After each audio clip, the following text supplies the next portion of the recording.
Hey guys, what's up? Chris Hughes here with Brendan Wenzel and Max Hammerschmidt, and we're sitting here in Langosta, Costa Rica, outside of a house that we actually attended a pretty, very detailed summary and plan building for all aspects of product development and basically building like a multi-million or multi-billion dollar corporation. And like last night we were up pretty late just discussing different ideas, different things that we could do personally for ourselves and kind of developing systems in place so that we can ultimately live in houses like this and enjoy the good life. So you guys want to share what you had learned yesterday and kind of let people know what we were exposed to? Take it away. Okay, first, like the biggest thing I think that really hit me this morning was that it really set into me that when people say it's not what you know, it's who you know, it really took a new angle of it's who you know that teaches you what you know. And that's pretty much it, the whole view now of what I see things and who I'm going to meet and who I'm going to be around now is going to start taking that angle of I want to know what they know because they are where I want to be. Okay. And it was amazing hearing the way that they talk, and it always came back to the same basic principles of work as hard as you can, never give up, and always just keep going for the end goal. And if you keep doing that, and by work hard as you can, like these guys were telling me that they don't work less than 60 hours a week. Well, they didn't. Oh, they didn't. Yeah, now when they first got started and were building. Now, of course, they're living the elf lifestyle, easy, lucrative, and fun. But before, they were working as hard as they could, as much as they could, because they wanted to be where they are. Yeah. And I mean, it was awesome. Very good, very good. My opinion on the whole thing is well, we basically attended a business seminar yesterday, and more than that, in my mind, it was a life seminar, by a very successful man who happens to be almost like a father to me, and I admire him greatly. I look up to him, and I definitely aspire to be like him one day. Of course, that will take a lot of work, which is something we learned. This guy, I mean, he wrote us out a whole outline. The seminar started at 8 a.m. and we ended at about 3:30 p.m.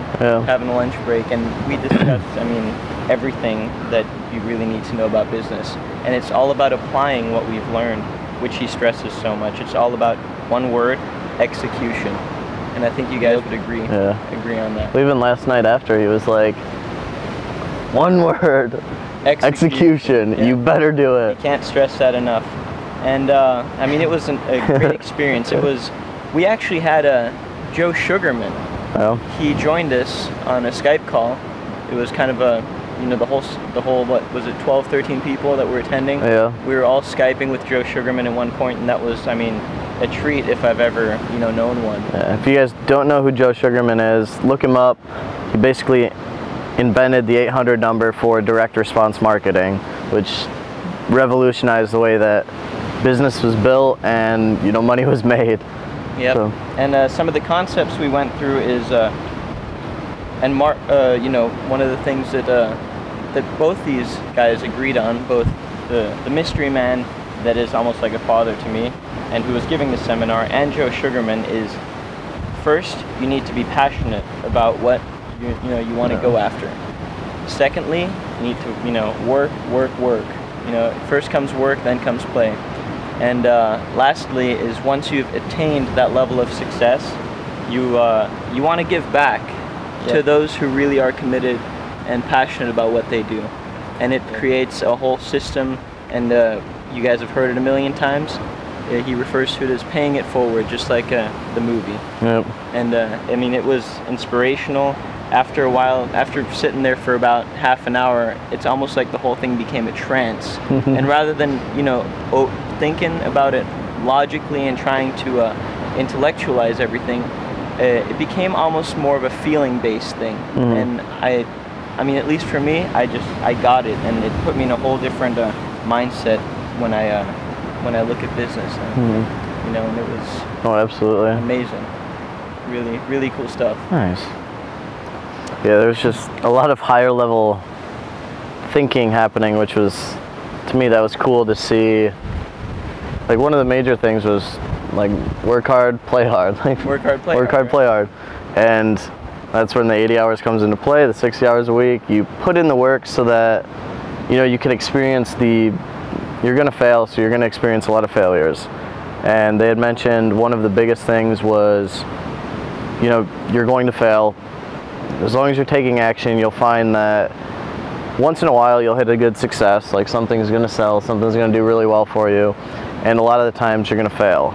And as you get better at it, like where they're at right now, they understand prior to kind of putting themselves in a position to lose, they take calculated risks to win more often than not.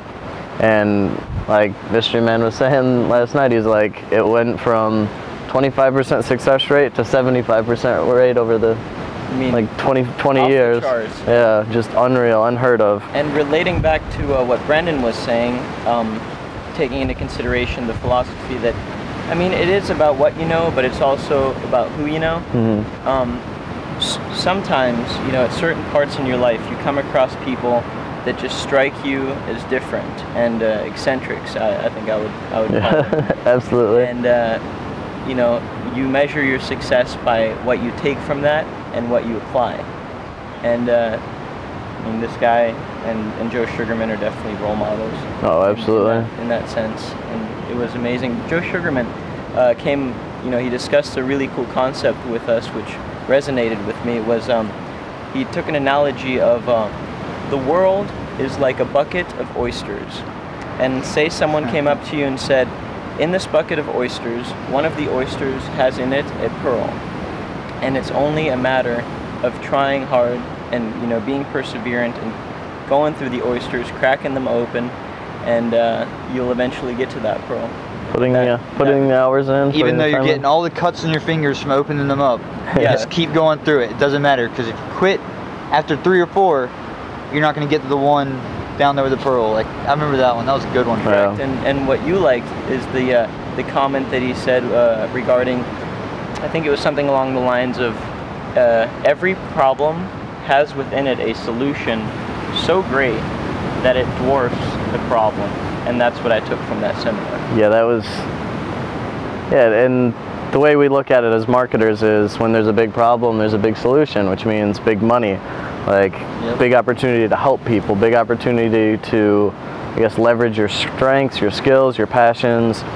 And it's awesome that we're able to connect with people who help expand our mind so that we can, you know, do what we ultimately want to.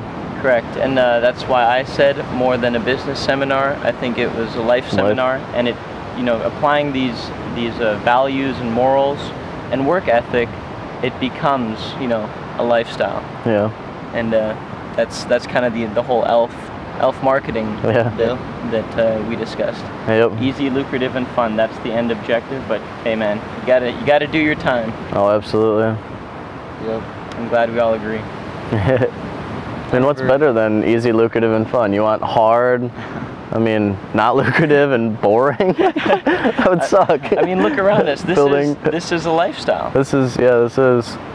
I mean, Brendan gets to experience it, surf every day, and make money all day too. That's what I do everything for. Yeah, absolutely. Living the dream. It's like your cover image. It's living the dream, man. Yep. Awesome. Good stuff, huh? Yeah.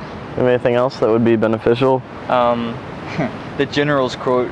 The General. Oh, Max is the first one who picked up this. This is one of the quotes said, "It's gonna make you laugh. It's gonna make you super stoked." The guy that said it is really a character all by himself. But what it comes down to is he said, "It's amazing, you know. The harder I work, the more money I make." And those are words to live by. Yep. Those are words to live by. That was awesome. I mean, Joe Sugarman, I mean, being on the Skype call with him, I was so dumbfounded. Yeah, we didn't know what to ask him. I mean, when it came to Q&A, you know, and it was my turn, I didn't know what to say. I said something. I asked him something about the what his hobbies and his passions. Yeah, the personal passions. You know, so he was a very, very inspirational character to come across. I also noticed something that when I asked my question, I asked him a question about, you know, sales letter structures for headlines and ultimately getting people to take action and buy stuff. And what's cool to me, we've learned this in Empower Network too, is instead of always just, you know, giving something, just saying the answer, sometimes people are going to have to dig through something to learn it the hard way, or learn it, you know, they're going to put the hours in so that they can learn. And he mentioned that one of his books that, you know, he wrote a while ago answered that. And I was like, you know what, that's cool, because that's easy, lucrative, and fun for him. It's easy, he gets to, you know, writing a book's not necessarily easy, but long term, it's an asset for him. You can, you know, give it away, you can use it as a resource. It's lucrative because it continues to pay him long term, and it's fun seeing that, you know, if someone actually takes action on what they've learned in the book, he personally gets joy out of. Would you agree that what you just said relates back to what you write about on your blog? I believe it's your blog. It's titled "Why I Don't Do Free Consulting Anymore." And did I send you that? This was a huge topic, you know, during the seminar. Is you really need to, you know, pay your dues. You need to put, you know, something on the line so that it means something to you, and you don't just take it for granted, and you know, make something of the information acquired. And it's very true. I mean, we had to sign a contract that said unless we make, what was it? Something. Should we discuss that with everyone? Should we? I mean, we'll keep it a secret. It's kind of a secret contract. We'll keep it a secret. Basically, we need to make a lot of money. If not, we have to pay a lot of money in the next 2 years. It's basically we have to take action, and if we don't, then if we don't, there are punishments. Yes, which that's important. You need to have skin in the game, like to actually do something. Like if someone was to give you something. Like I know that I've been given a lot of like free books and stuff through social media things, and what I've noticed is when I get the things for free, I don't want to go through it, read it, learn from it. It like sits on the bookshelf or something. When I buy something, I'm like, oh, shit, I've spent my money on this. I've got to go work more to make that money back. I might as well read the book and learn. It's an investment. It's a business investment. And I think a nice place, you know, to end this little conversation we're having is just like the mystery man said, you know, at the end of the day, it's not about money. It's about having, you know, correct values, being a good person, having a good lifestyle, and then giving back to those who really are passionate about what they do. And that really meant something to me. Yep. Absolutely. Awesome. Well, I guess we'll thank them. Thank you guys for watching. Thank you very much. We appreciate your time. Hopefully you got some value out of this. Do you have anything to say? Share? In regards to giving back, I mean, you sat here and you watched this, so your way of giving back to everybody that you know is to share this video with them. Give them some, let us share with them what we just told you. So click the share button wherever you see it and let them see this too. Awesome. Thank you very much. Peace. Alright, that was good. It was. Very natural, very floaty. I like that. We could do a series of like conversations with, like you had the conversations with Nick Peel. Nick Peel, yeah, he never made his video back. Yeah, we'd have to do... Yeah, we could do this like all the time. Like you guys just go to different places. No matter where you are, like y'all make a video and I'll make one here and then be like, that was a great point you guys just made there. Let me elaborate a little bit. I like us three. I think we play off each other really well. Yeah. You know? I feel like we're like on the same, you know, wavelength when it comes to talking about these things. Yeah. Rather than, you know, people who are maybe not so committed to. I think because we all come from very similar stories. We're involved, you know, when it comes down to it. Yeah, we are. But, you know, we know when we're serious, and we respect when someone wants to offer their opinions. Yeah. That's very hard to come across, I think, these days. Yeah. I really like the giving back part. I'm glad you said that, because like that was a huge part of yesterday that I got. Yeah. Like immediately, I remember like I went home that night and we were reading The Howler, you know, the magazine, and it was talking about the lady who helps dogs here in town. And so I was like, okay, well, you know what I can do? I'm going to set up a Indiegogo fundraiser for her. So I'm gonna go over, make a video with her so she can show us around like where she helps dogs, and then be like, help us raise money so that she can help spay and neuter dogs and, you know, help the dog population here. Nice. So you could do that with this when we're like, you want to do that this week? So we have this camera and yeah, we could do that. Her information's in the howler. About the whole giving back thing. I mean, ever since I was, not to, you know, play myself up or anything, but ever since I was like a little kid, no, legit, ever since I was a little kid, I've always been like, I used to be really generous.